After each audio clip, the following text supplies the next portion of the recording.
Boa noite a todos os companheiros e a todas as companheiras.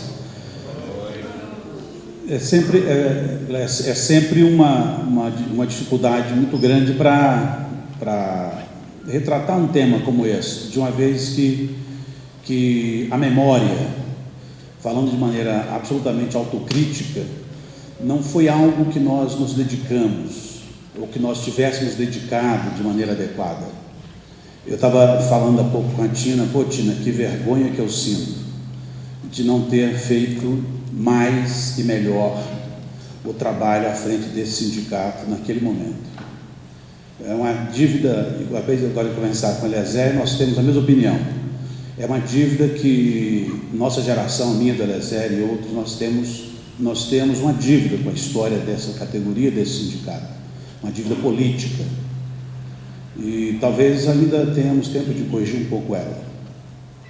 Então, Mariante e Ney, eu quero agradecer muito vocês dois, de todo o coração. Muito obrigado, porque vocês estão nos provocando, né? Estão fazendo a gente pensar e talvez assim, correr atrás do nosso próprio rabo, correr atrás das nossas insuficiências militantes, daquilo que nós não conseguimos fazer.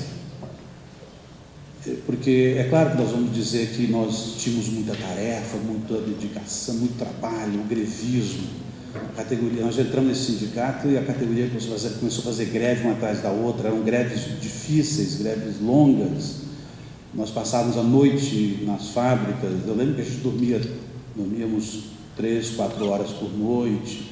A gente era muito jovem, podia aguentar aquele ritmo, enfim, mas isso não justifica, né? Isso não justifica. Nós tínhamos que ter cuidado disso. Então, nós não cuidamos disso e, com certeza, o sindicato perdeu, a categoria perdeu. E eu estou falando isso em meu nome, de maneira que eu estou assumindo as consequências. Nós erramos. Quando a gente assume que errou e cometeu um equívoco, eu penso que, claro, nós estamos dizendo para as gerações agora, a juventude, as gerações que nos sucederam, né? O Jair e aquela turma mais nova ainda que o Jair na frente desse sindicato. Vocês precisam nos superar, vocês precisam ser melhores que nós, porque se nós estamos todos de acordo que sindicato é uma ferramenta para a luta de classes, para a luta do trabalho, né, contra a exploração do capital, nós temos então que dar consequência a isso. Dar consequência a isso significa você cuidar da história. A história é fundamental. A história não é só importante. A história é fundamental para a gente ir construindo coisas sólidas, né? Coisas que não terminam quando passa de uma geração para outra. Eu estou olhando aqui para os meus companheiros e amigos e amigas que já estão de cabelos grisalhos, né? O nosso querido Brito, né? Nossos queridos companheiros, né? Ferraro e Ari Fernandes, enfim, porque as mulheres, o Geraldo lá atrás, bancário, que foi vítima da ditadura, e tantos outros companheiros, as mulheres cuida disso melhor que nós, elas têm aquele cabelo com a cor legal, muito bonito, assim, pois é, bom, então eu fico olhando para os nossos companheiros aqui, nosso querido Jorginho, de tantas lutas passadas. Então, é claro que nós estamos aprendendo, nós estamos sempre aprendendo, nós estamos sempre, né, avaliando nossas caminhadas, nossos processos políticos, que são todos sempre com acertos, com erros, né, que a gente comete. Quem milita e quem faz política, quem trabalha, claro que nós vamos sempre errar.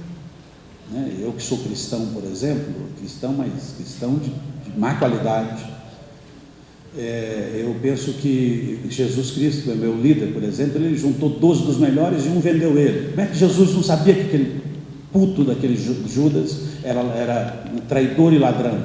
Ele vendeu por dinheiro. Então, pois é, mas é da vida, é da vida, é da humanidade, é da condição humana.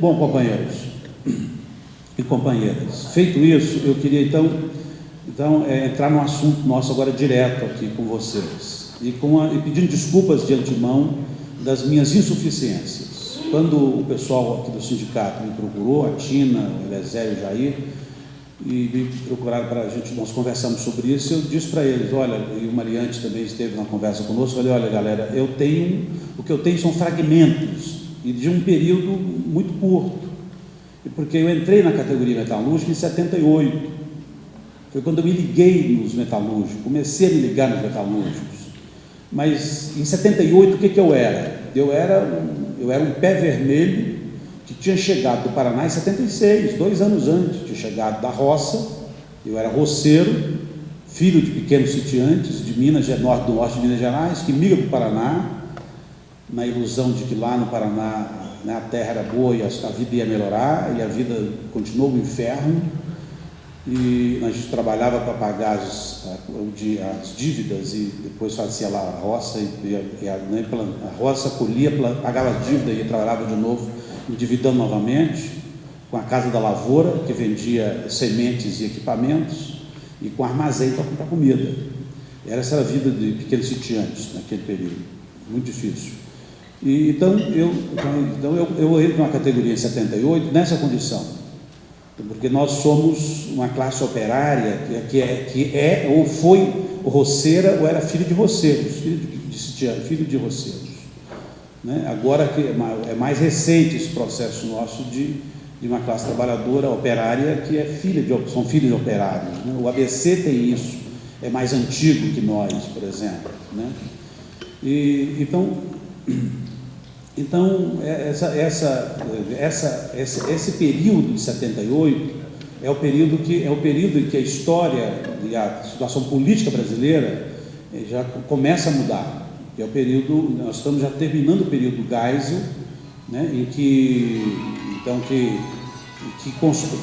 constrói a estratégia de transição dos militares, né, que era para fazer que era o projeto da transição lenta, gradual e segura. Sim. E naquele período o grupo do Geisel hegemoniza as Forças Armadas e começa já a conter os seus, né, as suas áreas as áreas que barbarizavam mais, né? Na verdade, o Geisel era parte da ditadura. O Geisel era ditador militar, ele é coautor da tragédia que foi a ditadura brasileira. Então, ele resolve que aquele momento é o momento de fazer a transição para devolver o poder aos civis, o poder político aos civis no Brasil. Então, como eu entro na categoria 78 e entrei num período que já estava havendo uma eleição, estou vendo o Capeta lá atrás, eu vou trabalhar na Cobrasma e, por sorte, o Capeta, naquela época, o Capeta e o Diabo, que não está aqui conosco. O Diabo está aqui? Não, o Diabo não veio. Mas mandou o Capeta. Então, por sorte, o Capeta e o Diabo